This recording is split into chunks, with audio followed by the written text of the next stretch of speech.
So hey everyone, my name is Sarthak. Welcome to Benzone.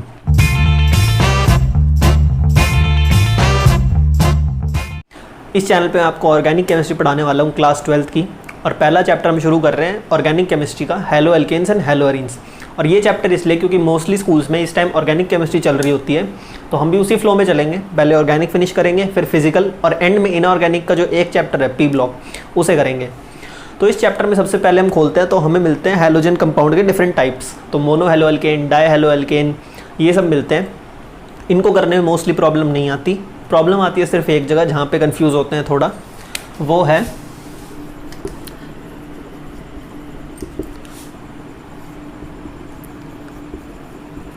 Allylic और vinylic compound. अब इसमें ये पता नहीं चल पाता कि डबल बॉन्ड किस में पहले आ रही है, किस में बाद में आ रही है। तो उसका एक छोटा सा ट्रिक है, एलाइलिक में लिख लो आगे वाला,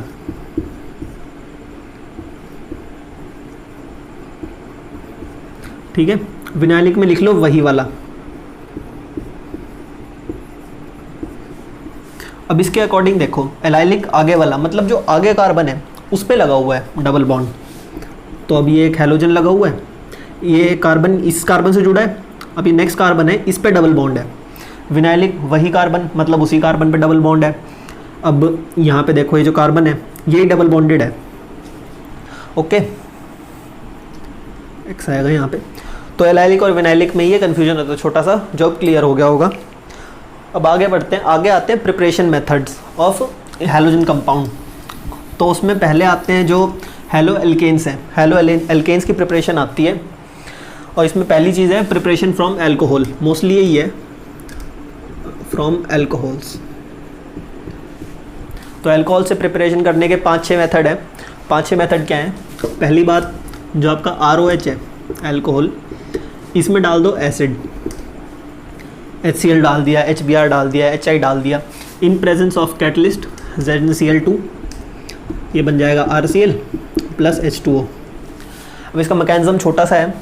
अब इसकी प्रेजेंस में ये जो है, इस पे नेगेटिव चार्ज होता है, इस पे पॉजिटिव चार्ज होता है। अब यहाँ पे भी हाइड्रोजन पे पॉजिटिव है, इस पे नेगेटिव है, तो हाइड्रोजन जाएगा अटैक मारेगा ऑक्सीजन पे। यहाँ पे क्या बन जाएगा कुछ टाइम के लिए, ये वाटर मॉलिक्यूल बन गया। अब यहाँ से ये बाहर निकल जाता है ये पूरा पार्ट, और R पे आ जाता है प्लस चार्ज। अब प्लस चार्ज पे X जाएगा, R के साथ जुड़ेगा, RCl थोड़ी RX बन जाएगा। तो ऐसे पहली प्रिपरेशन ये हो गई। अब दूसरी प्रिपरेशन भी सिमिलर है, ज़्यादा चेंज नहीं है। इसमें डालते हैं NaBr इन प्रेजेंस ऑफ दूसरे एसिड H2SO4। यहाँ पे भी एक RBr मिल गया, साथ में ये और ये कंपाउंड मिलके बना देते हैं Na2SO4 प्लस H2O, ठीक है। तीसरा प्रिपरेशन मेथड होता है PCl3 और PCl5, ये तो साथ साथ याद रख लो। इन दोनों में क्या होता है, अब इसमें चेंजेस क्या है बस, कि जो साइड प्रोडक्ट निकल के आता है, साइड प्रोडक्ट पूछ लेते हैं कई क्वेश्चन में कि भाई, अब जैसे मोस्टली MCQ पार्ट आ रहा है, तो MCQ पार्ट में और पूछ सकते हैं कि अगर PCl3 डाल के एक अल्कोहल से हमने हैलोजन बनाया तो उसमें साइड प्रोडक्ट क्या होगा। तो पहले वाले में साइड प्रोडक्ट होता है H3PO3 और इसमें होता है POCl3, ठीक है। ये याद रखने का था बस। बाकी एक प्रिपरेशन होती है in presence of red phosphorus, और साथ में कोई वो डाल दो, हैलोजन है जो भी, वो डाल दिया, ठीक है। अब इन सब के बाद आती है मेन प्रिपरेशन, एक जो सबसे फेमस है। अब फेमस क्यों है उसका भी रीज़न है, इतना मिटा लेते हैं अभी बस। वो फेमस ऐसे है कि उसमें डालते हैं ROH है हमारे पास, इसमें डाल दिया SOCl2, RCl बन गया एक। तो दूसरी बात, और साइड प्रोडक्ट बनते हैं SO2 और HCl।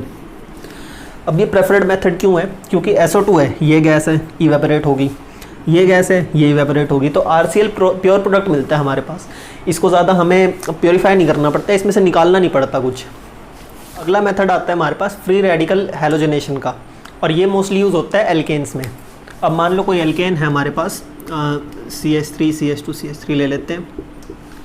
अब इसमें हम डालेंगे chlorine molecule in presence of UV light. अब इससे हमें कई सारे प्रोडक्ट मिलते हैं, कई सारे प्रोडक्ट, जैसे एक तो मिल जाएगा CH3 CH2 CH2Cl, और एक मिल सकता है CH3 CH Cl CH3।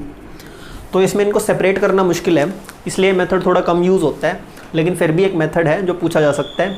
और ये एक इंपॉर्टेंट चीज़ हो जाती है यूवी लाइट, इसमें क्यों हो जाती है वो हमें थोड़ी देर में पता चलेगा। अगला मेथड यूज़ होता है बेंजीन सब्स्टिट्यूशन के लिए। बेंजीन पे जब हमें क्लोरीन लगाना होता है तो वो है ये था free radical.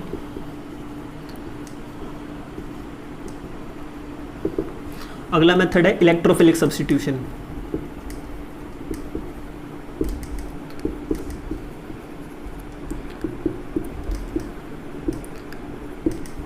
Electrophilic substitution use होता है बेंजीन के लिए। अब यहाँ पे अगर बेंजीन के साथ टोलिन ले लेते हैं, एनसीईआरटी में टोलिन दे रखा है, इसके साथ हम डालेंगे Cl2 in presence of Fe, iron डालेंगे और ये रिएक्शन करा रहे होंगे हम डार्क में, ठीक है। अब डार्क में रिएक्शन हो रही है, इसके साथ हमें दो प्रोडक्ट मिलेंगे एज यूजुअल। पहला हो जाएगा पैरा प्रोडक्ट, दूसरा हो जाएगा ऑर्थो प्रोडक्ट। अब इनको आराम से हम सेपरेट कर सकते हैं क्योंकि इनके मेल्टिंग पॉइंट में बहुत डिफरेंस होता है पैरा और ऑर्थो प्रोडक्ट में। अब दूसरा मैंने कहा था ये चीज़ इंपॉर्टेंट हो सकती है, कैसे? अब यहाँ पे अगर हम सेम चीज़ कर देते Cl2 डालते, लेकिन यहाँ पे यूवी लाइट की प्रेजेंस होती, तो यूवी लाइट में क्या होता कि जो Cl है ये बेंजीन पे नहीं, इस पे जाके लग जाता, ये एल्काइल पार्ट पे, ठीक है। अगर ऐसे ही देंगे ये रिएक्शंस, अगर कोई बेंजीन वाला कंपाउंड है जिस पे एल्केन भी लगा हुआ है और उसमें Cl2 डल रहा है, तो ये देखो साथ में क्या है, अगर यूवी लाइट है तो इस पे जाएगा, अगर डार्क में हो रही है तो बेंजीन पे जाएगा। ये रिएक्शन होगी। अगली रिएक्शन आती है हमारे पास हेलोरीन बनाने की।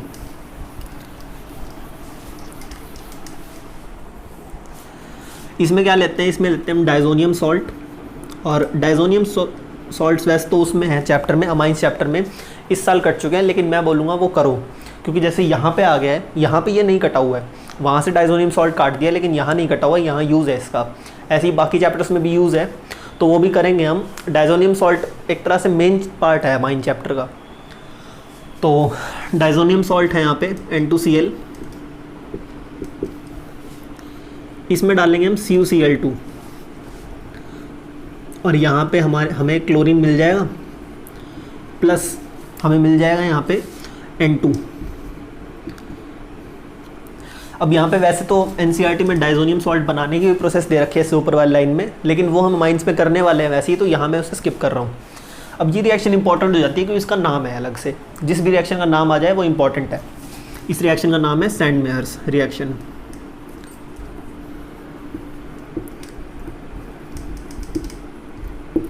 हम कॉपी तो लेके बैठे होंगे, ये लिख लेना उसमें सैंडमेयर्स रिएक्शन है। और मैं बोलूँगा एनसीईआरटी पढ़नी बहुत इंपॉर्टेंट हो गई है, क्योंकि जब एमसीक्यूज़ कम आते थे तब भी कहते थे एनसीईआरटी पढ़ो, क्योंकि एमसीक्यूज़ असर्शन रीज़न ये जो क्वेश्चंस होते हैं, पैराग्राफ टाइप क्वेश्चंस, ये सारे होते हैं एनसीईआरटी पढ़ने से। जब आपके जिसने सिलेबस है, जो टेस्ट हो रहा है आपका, वो फुल एमसीक्यू है, उसमें सारे एमसीक्यूज़ असर्शन रीज़न यही आने हैं, तो एनसीईआरटी और इम्पॉर्टेंट हो जाती है। लेकिन अगर मान लो आप प्रीवियस ईयर क्वेश्चन है वो थोड़े कम कर रहे हो, 2-3 कम करे क्वेश्चन, 10 कम करे, कोई बात नहीं। अगर आपने एनसीईआरटी दो रीडिंग लगाई उसकी जगह, तो वो ज़्यादा बेनिफिट करेगा, ठीक है। इसके बाद आती है ये सैंडमेयर्स रिएक्शन होगी। इसके बाद आती है फिजिकल प्रॉपर्टीज़। अब फिजिकल प्रॉपर्टीज़ वही होती है melting point, boiling point, solubility, वही सब। तो मेल्टिंग पॉइंट और बॉइलिंग पॉइंट की सीधी बात है, melting point and boiling point, ये दोनों इंक्रीज़ कैसे होती हैं? जैसे जैसे कार्बन की चेन बढ़ती जाएगी ये इंक्रीज़ होंगे, ठीक है। नंबर ऑफ कार्बन से इंक्रीज़ होंगे। हैलोजन बड़ा होता जाएगा, जैसे अब फ्लोरीन लगाए, फिर क्लोरीन लगाए, फिर ब्रोमीन, आयोडीन, ऐसे बढ़ते रहेंगे। अगर वो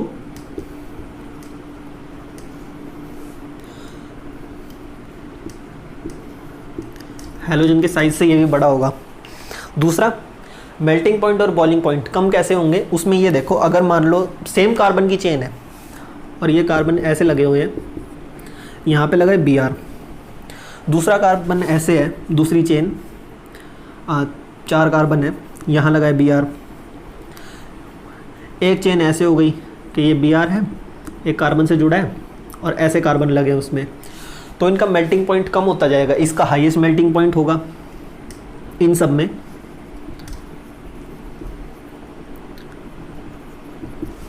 इसका थोड़ा लो होगा और इसका लोएस्ट होगा। तो इसको याद करने के लिए आप थोड़ा ये कर सकते हो कि जिसका सरफेस एरिया ज़्यादा कवर कर रहा है, वो जो ज़्यादा एरिया कवर कर रहा है उसका मेल्टिंग पॉइंट ज़्यादा होगा, बॉइलिंग पॉइंट ज़्यादा होगा। तो मेल्टिंग पॉइंट, बॉइलिंग पॉइंट यहाँ हो जाते हैं। अब बात आती है सॉल्युबिलिटी की। अब सॉल्युबल ये होते नहीं है, जो छोटे कंपाउंड्स होते हैं हैलोजन के, अब मान लो जैसे CH3Cl हो गया, कुछ हद तक CH3CH2Cl है, ये होते हैं स्लाइटली सॉल्युबल बिल्कुल। क्यों? क्योंकि ये जो पार्ट होता है एल्काइल पार्ट, ये होता है हाइड्रोफोबिक। अब ये पार्ट उसमें मिक्स नहीं होगा, इसलिए हम देखते हैं जो बड़े अल्कोहल्स होते हैं, जितने बड़े वाले अल्कोहल्स आ जाते हैं वो भी सॉल्युबल नहीं होते, छोटे सॉल्युबल होते हैं। क्योंकि OH है जो वो सॉल्वेटेड हो जाता है, यहाँ पे वो भी नहीं होता Cl की वजह से। तो ये मोस्टली नॉट सॉल्युबल लिख सकते हैं।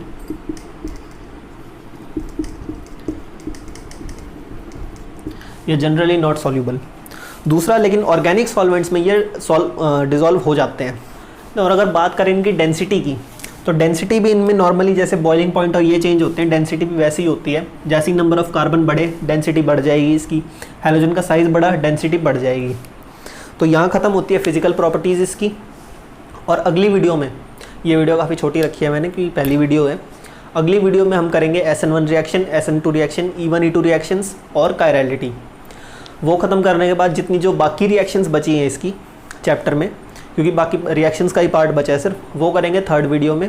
और मोस्टली अगली 2 या 3 वीडियो में चैप्टर ख़त्म हो जाएगा। उसके बाद करेंगे हम इसके कुछ बैक एक्सरसाइज क्वेश्चंस जो रेलेवेंट लगेंगे MCQs के अकॉर्डिंग। वो क्वेश्चन करेंगे जो MCQ फॉर्म में पूछे जा सकते हैं, वो वाले कुछ प्रीवियस ईयर बोर्ड के भी क्वेश्चन होंगे, और ये फिर ये चैप्टर ख़त्म हो जाएगा। तो चैप्टर में छोड़ेंगे कुछ नहीं, जितना रेलेवेंट चीज़ है, जितनी पूछी जा सकती है वो सब करेंगे। This is Sarthak, see you in next video, signing of.